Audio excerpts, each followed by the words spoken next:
Good evening, everyone. I am so happy to welcome you here for the 40th Mill Valley Film Festival centerpiece. And this is a very special evening because we have a fantastic film, Last Flag Flying by Richard Linklater.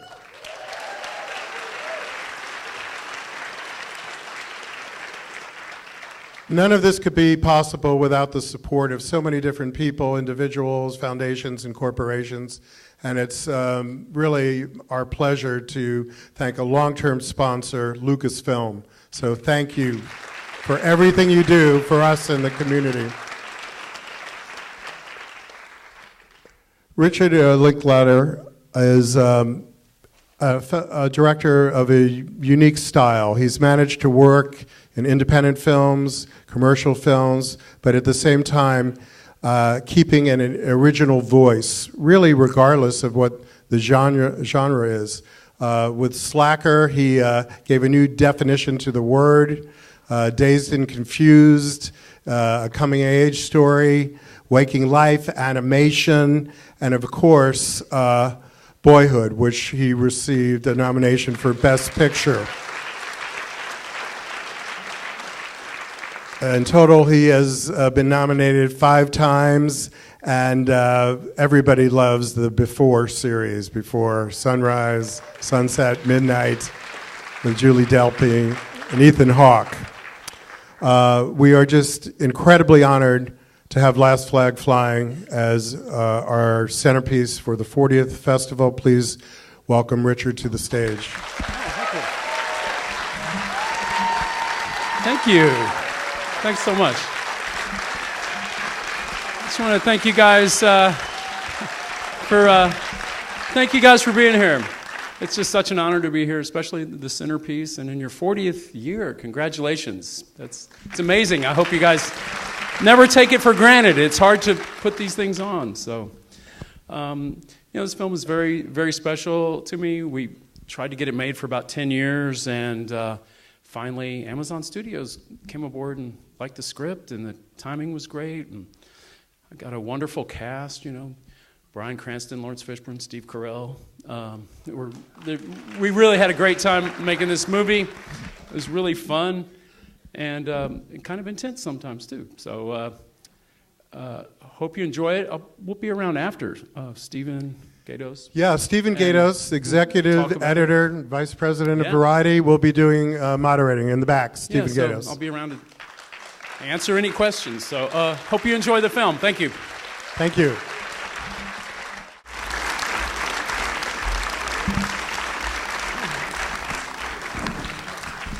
So much for Bob Dylan. Was that Bob Dylan? Okay. Okay. No, I want to give a shout out to the producer of the film, too. John Sloss is here.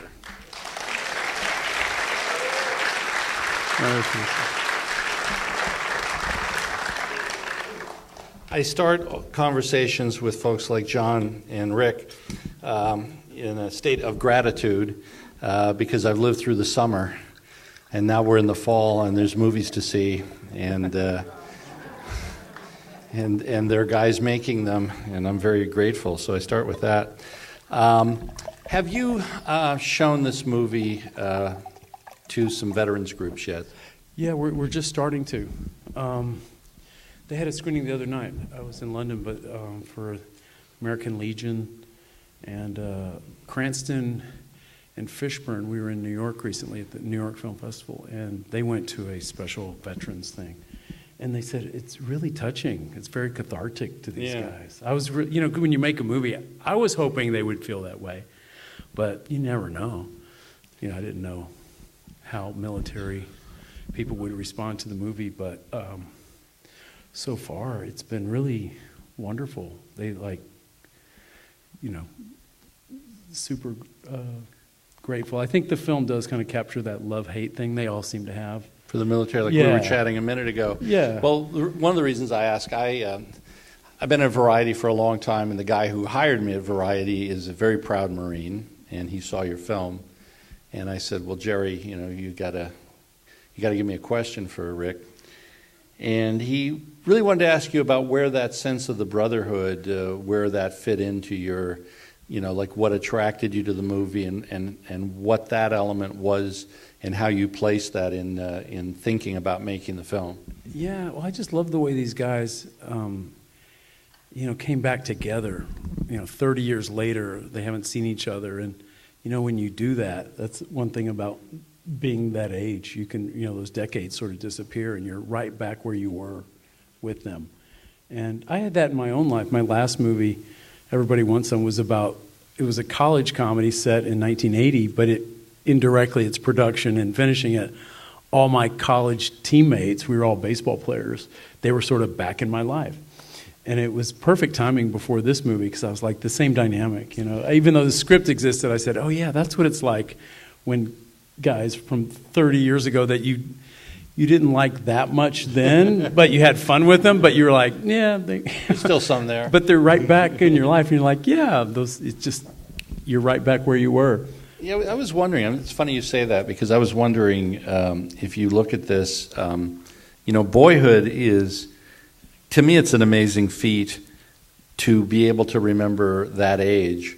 And I think I might have told you this, that my favorite scene in Boyhood is when the guys are all in a room and they start like breaking things, because that really brought back being 14 years old. The junior high camp out, yeah.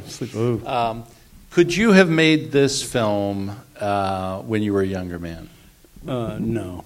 Even though I wrote it, I was younger. Right. When I wrote this, these guys were like 10 years older than me or so. Mm-hmm. By the time I went to making it, we were kind of more contemporaries, And so mid-50s. All the guys in it were in their 50s. This is a project that you've been wanting to make for a long time.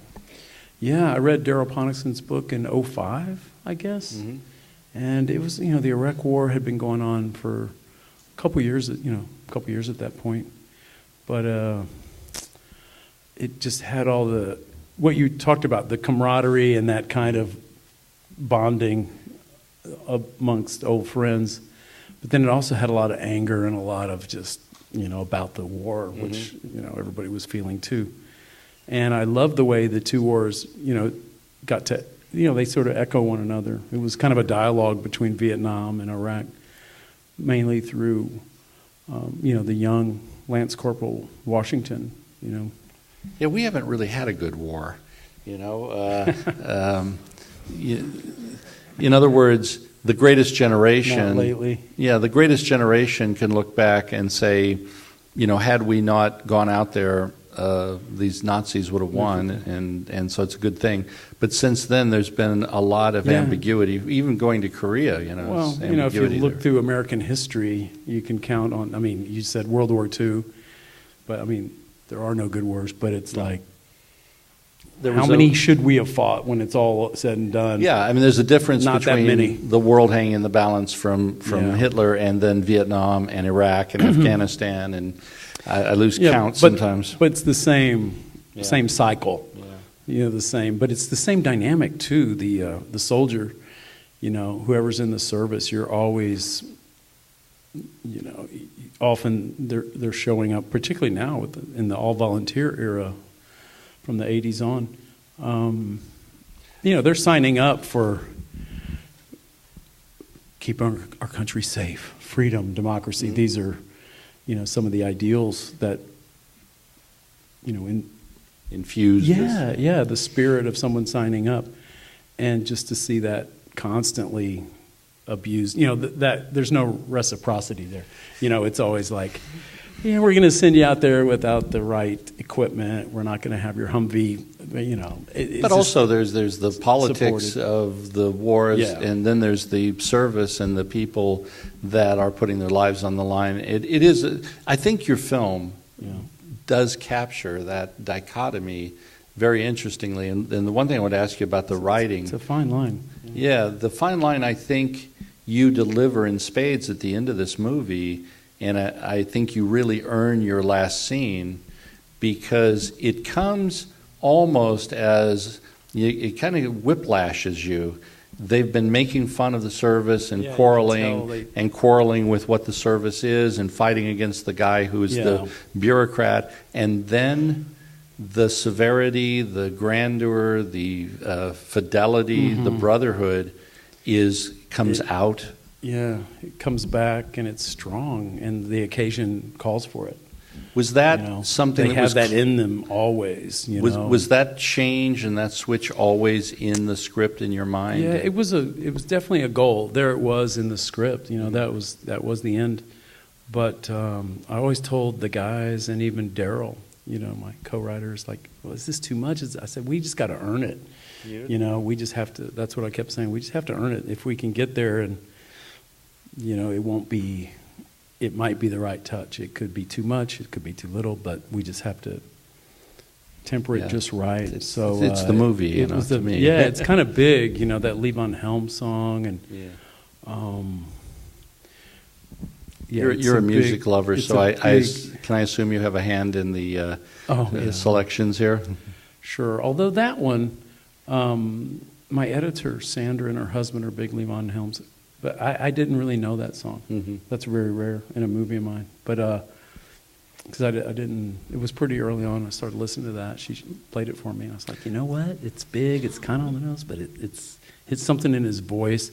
And you know, Helm, just like Dylan at the end here, they kind of do speak to that Vietnam generation. Mm-hmm. I feel, you know. So, is there a music supervisor on the picture? Is there a person who has that? Because in a lot of films there is, but are you sort of your own? Do I have a music? Everybody knows the credit. I don't think I have one on this. Yeah. Some films you do. You work with it, and you reach down for films. Particularly when you have a, you know, like a needle drop movie where you have a lot of songs. You're clearing. This one, not so much. You know, we had a score. But, you know, another thing that seemed like, you know, there's a lot of threading the needle in this movie directorially. You have ensemble work, you have actors, and you're building these relationships and you're layering them. At the same time, you got a lot of moves location-wise. It's a road movie. It's a road movie. Was that something you had in your head when you tackled this? Was it clear that how you'd sort that out? It's a road movie, and we had 33 days to shoot it. Wow! So we wrapped it day 30. Wow! 3 days early. I swear I'm not being lazy, guys. We got it. It's the Clint Eastwood style. Yeah, this is my Sidney Lumet Clint Eastwood movie. But I was almost having to apologize. Well, the guys were good. We rehearsed a lot, and they were just all nails. You know, you can just. I don't know. We were clicking on really nicely. If I think that's not your question, though. Well, the question was really how in planning it script-wise and production-wise. You know, we've talked a lot about Monty Hellman, and you know, Monty, when he shot Tulane, Blacktop, he started in Needles and he went A to Z. You know, went A to Z. You weren't able to do that. I was not afforded that luxury. It's just. You would like that always as a storyteller. Wouldn't it be great to film in order?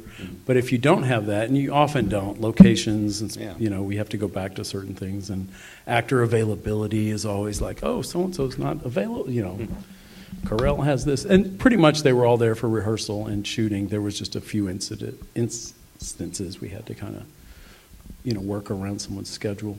So you want that. And overall, we kind of did, but not as much as you'd like, but that's where rehearsal comes in.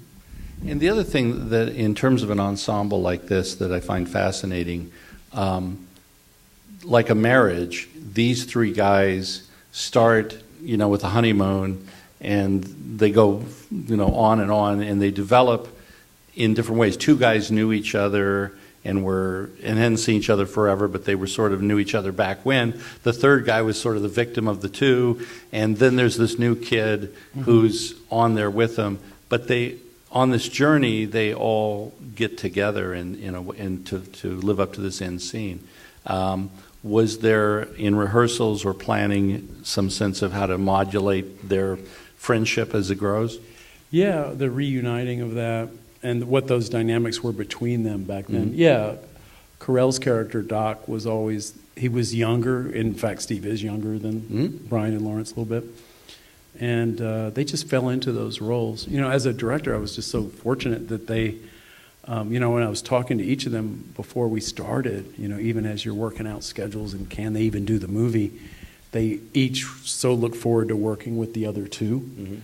So I knew, I mean, they really had a lot of respect for one another. So they got in the room together, and we started reading and just working on it. I was like, okay, these guys really like each other. They're really clicking along. They were a really great team, and inclusive of Quentin Johnson, who plays Washington the Young, Lance Corporal. He came in, Yul Vasquez, and the rest of the team. They were. Was there a starting point that you? What did you shoot first? To me, it would be very hard to shoot something in the middle. It would be natural, the way my brain works, to shoot the beginning. But what did you, schedule-wise, what were you able to shoot? Because Carell had a previous engagement on it. It was Halloween. Was right around the time we were starting last fall. Mm-hmm.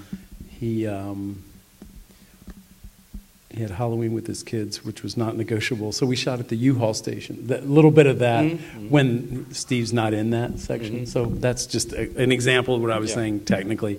There's no reason to start the movie right there shooting whatsoever. But, it just worked out. So, movies are always a bit of that, just the absolute practical jigsaw reasons puzzle to do this, that, and the other, and, everybody's schedule. So I've been blessed to be able to shoot certain movies pretty much in order, and that's always nice. A lot of the before movies kind of come out that way, largely.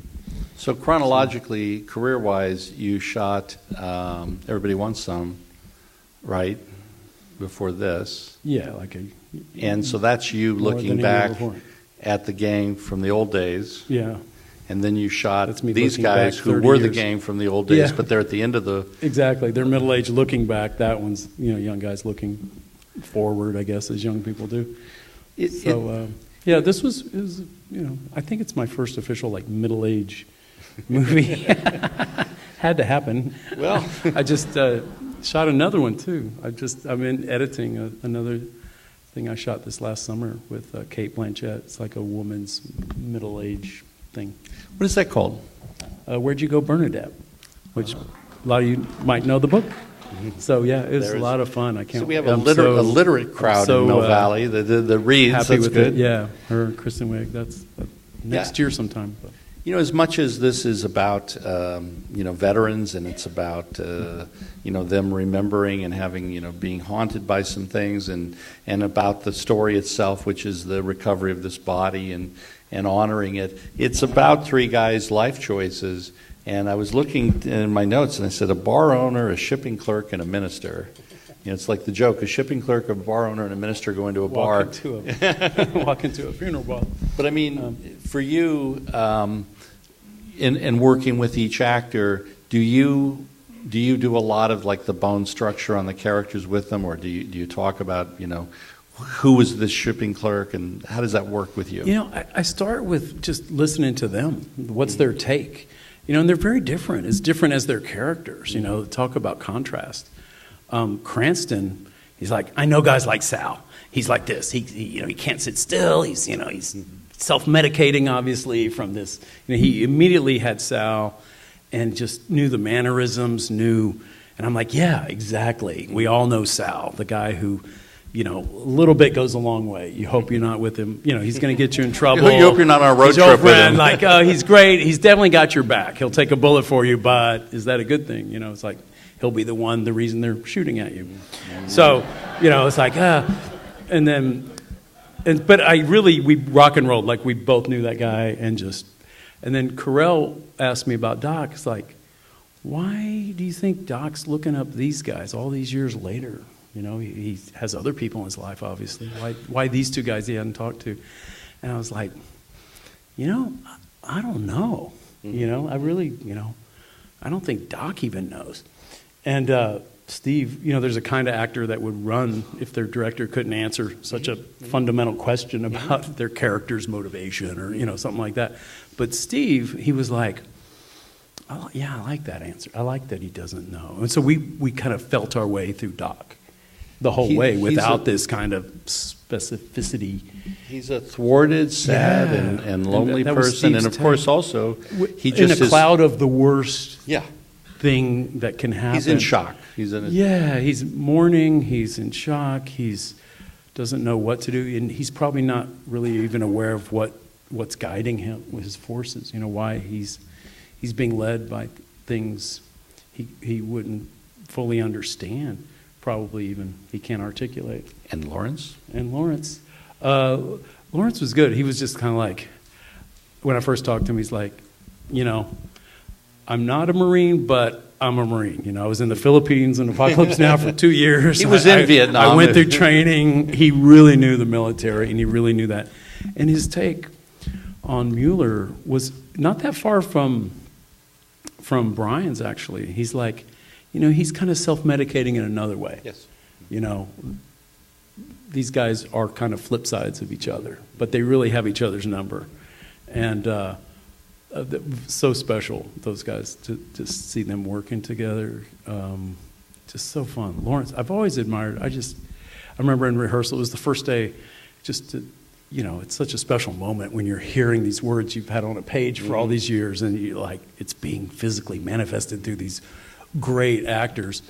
And I looked up at one point, and I was like, oh, we've got LBJ and Thurgood Marshall here. If you know their work, I was like, we're going to be okay. You know, those guys got it done. You know, they can, you know, so it was just fun. I was like, oh, wow, how lucky am I? I hope I won't get fired if I let the audience ask a question or two. Does anyone want to throw up a hand here quickly? And there's one right there. Okay. When they went to see the mother of the, what happened?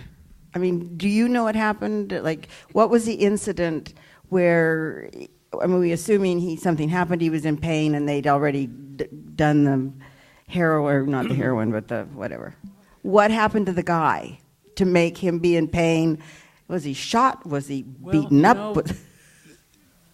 You know, if you get around veterans who've been through that, you know, we all know these, they don't talk about it so much. You know, I know guys whose dads were in World War II, and my dad was in the Korean War. They don't really tell you a lot of specifics. So with that in mind, I thought it'd be kind of fun to have some just agreed things they don't talk about, but it leaks out in pieces. It's felt like a little old school to not tell you absolutely everything literally that happened 30 years ago. You just know it was bad. It sucked, and it was a bad thing in their lives and a bad time. And they're trying to atone, and they've or dealt with that in purge different ways, along with other things. Clearly, Doc took the fall. Something was wrong. Something to do with drugs. They didn't have enough when their friend was hit and dying. You know, I think that you do give them a shot of morphine, and they weren't able to do that. Something, you know, in that area. So I think we lead you just enough down the path. It's about the guilt more than anything else. Yeah, and Sal's on this truth thing. You know, he sees himself as this, you know, truth. But everybody thinks they're truthful. But in fact, you know, we're not, you know. Or we think we are. Yeah, everybody would check the box. Are you truthful or untruthful? Oh, I'm truthful. You know, everybody is. But I actually read a big, it's like a survey study on lying and what you actually, the average person says an untruth, like, I think it was between 10 and 18 times a day. You know, you technically lie. So in little things. So in Hollywood, you're 5 minutes late, and it's like, oh, there was a little traffic, or, you know, whatever. That's a lie. You're lying. You're untruthful. But you do it to just socially lubricate the world. If you're too blunt, truth is a blunt instrument. You know, that's my whole, what floated through this movie is like absolute truth is kind of painful for a lot of people. That's why Sal is so annoying. He's a blunt instrument. Yeah, and he kind of learned, he has his own trajectory with that subject. But, you know, you have to kind of lie a culture into war. You know, we've seen it over and over. You have to kind of, you know, and then to kill, you have to kind of have a group lie or a group myth maybe to make it worthwhile. And for men looking back, looking back on their lives, there's a lot of lying to figure things out. I have time for one more question. There's one right there. Nope. Okay, there you get on mic. The scene in the train when they were reminiscing about their old times, that was like pure authentic. I mean, I was dying. I was in it with them. How many takes was that? And we did was that 10 scripted? takes. I mean, how much of that was scripted? 10 takes, the same scene over and over and over. And those guys, I mean, they would throw in a little something here and there. But it was, most of the improv I do is in rehearsals. We just kind of comes out. But I remember asking Lawrence, and then I was like, do you guys need a break? And Lawrence was like, no breaks on this one. Like, once we stop, we'll never get back, so just keep shooting. And that's a pretty exhausting scene to do. It's just long enough. And it's just, but I wanted it to feel like one of those kind of marathon, semi-drunken John Cassavetes scenes from, but that's improv or something. But it wasn't that. They weren't drunk, and we weren't. But it was fun, though. That was, yeah. Yeah. Well, thank you for that, Rick, and so for that was this, fun, and so. for the next Kate Blanchett film that we're waiting for. And thank you for Well, all. thank you guys for coming out. being here. Thanks.